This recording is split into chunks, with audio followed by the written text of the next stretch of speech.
October 5th will mark the 60th anniversary of the James Bond franchise. As an avid fan of the series, I have decided to commemorate that date by reviewing all of the films from my least favourite to my most favourite. Please be warned, these reviews will involve spoilers.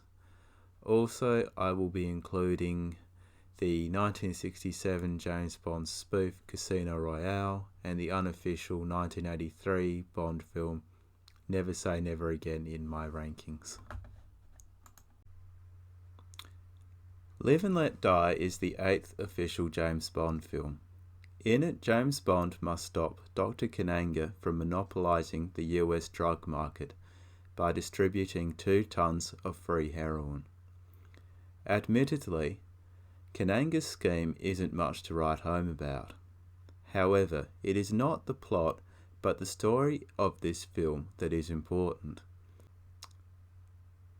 Live and Let Die takes its inspiration from the annals of folklore and fairy tales. The heroin smuggling scheme only exists to provide a framework for the story. Live and Let Die takes its cues from such classic stories as Jack and the Beanstalk and St. George and the Dragon. The main focus of this film concerns Bond rescuing Solitaire from Dr. Kananga's clutches. Bond finds himself one step behind Dr. Kananga until he deprives him of Solitaire's clairvoyant powers. After Bond has seduced Solitaire, he must avoid Dr. Kananga's wrath until the climax of the movie. Bond must then rescue Solitaire and destroy Dr. Kananga. Joe Darlington of Being James Bond noted that Live and Let Die shares numerous similarities to Dr. No. San Monique is very similar to Jamaica and was actually filmed there, and Bond's allies include Felix Leiter and Quarrel Jr. However, the similarities go much deeper than this. Dr. No, like Live and Let Die, echoes St. George and the Dragon in numerous ways. It is often claimed that Live and Let Die is a response to the blaxploitation movement that was popular at the time. I am not familiar enough with these films to say how much Live and Let Die corresponds with that movement. What I can see, however, are similarities between Live and Let Die and the kinds of supernatural horror films that were produced by Hammer. This film is filled with elements of the supernatural and the occult, including voodoo, tarot, clairvoyancy, Baron Samedi, snakes, crocodiles, sharks, and so forth. Against all expectations, the supernatural works brilliantly within the context of a James Bond movie.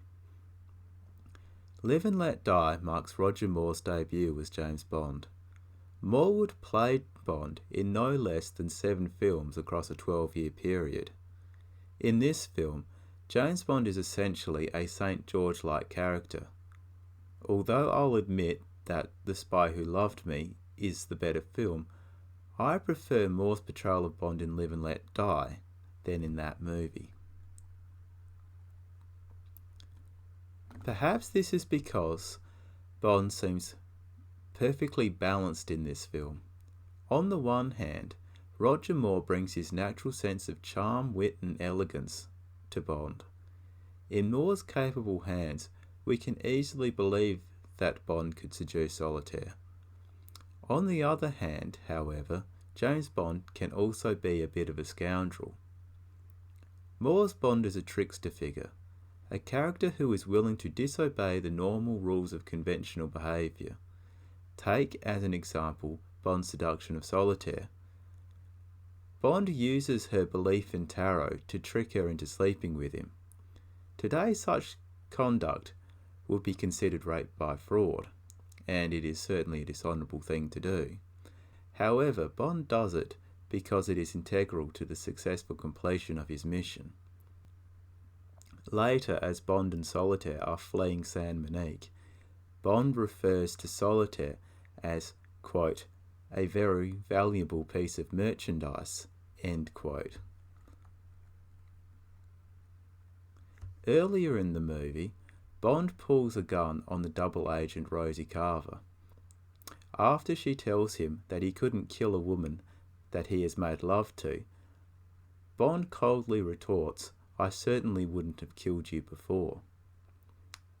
To say Bond's behaviour is far from politically correct, or even honourable, would be something of an understatement. This is a deeply necessary thing, however, because it adds a dark side to Bond's character. Without this dark side, Bond would have no substance. If James Bond represents St. George, then Dr. Kananga represents the dragon. Yaphet Kotto puts in a memorable performance in the role. Kotto's decision to play Dr. Kananga as Bond's social competitor was a stroke of genius. As a result, Dr. Kananga comes across as cool, suave and sophisticated. Dr. Kananga also comes across as slightly unhinged. He grins with relish as he prepares to feed Bond and Solitaire to his pet sharks. At one point, he even implies that he will rape Solitaire when he feels that her powers should be taken from her.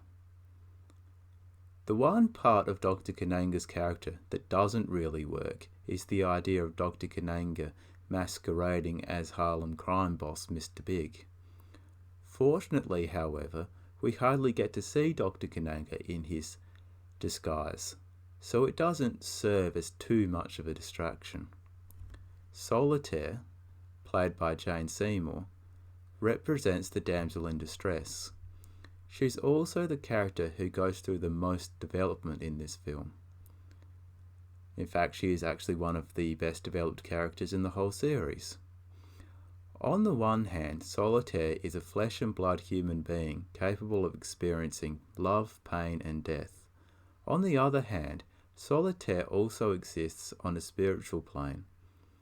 She is said to have the power of the Obia and uses tarot to predict the future, something that Kananga exploits in the running of his criminal empire. At one point, Solitaire tells Bond that she is the High Priestess, his wife to the prince no longer of this world, which may or may not be Satan. Bond's relationship with Solitaire and her journey as a character is central to the film. She starts Live and Let Die as Dr. Kananga's prisoner. She is physically, emotionally and psychologically isolated from the rest of the world.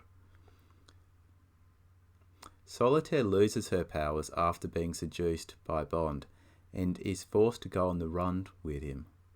She is quickly recaptured and after it is revealed that she has lost her powers, condemned to death.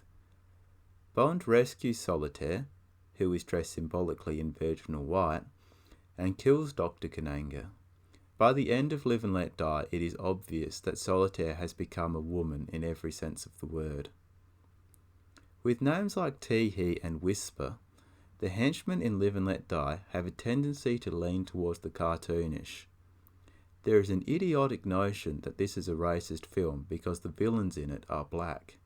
Personally, I find this to be an oversimplified idea.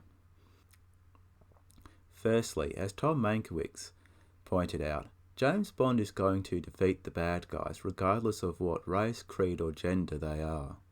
Secondly, there have been plenty of black mobsters, serial killers and dictators in history. Indeed, it could be argued that to exclude one from the ability to be evil just because of the colour of one's skin is, in and of itself, racist. In addition to Solitaire, Live and Let Die features two other Bond girls. The first is Miss Caruso, an Italian spy played by Madeline Smith.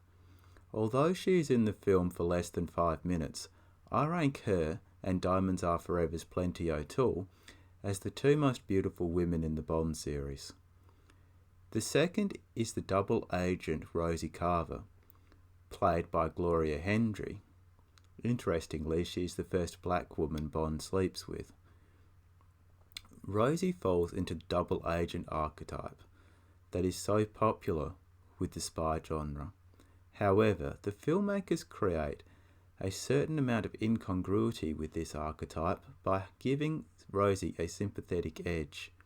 She is clearly in over her head. As such, her death comes across as more tragic than triumphant. Live and Let Die is my guilty pleasure James Bond film. However, I retain enough objectivity to realise that it does not belong in my top 10. The story and characters have a basis in folklore, and there is a definite supernatural aura about the film. However, there is also an element of cartoonishness about Live and Let Die that brings it down in my rankings.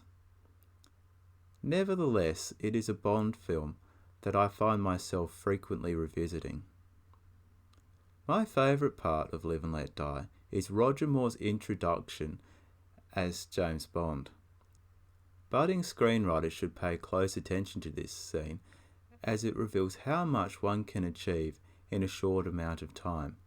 Within the space of a few minutes, we are introduced to Roger Moore's James Bond and given an impression of his character. We have received our obligatory briefing from M. We've had a bit of light humour and a bit of sexuality. My least favourite part of Live and Let Die is Dr. Kananga's death. You can really see the limitations of the era's special effects here.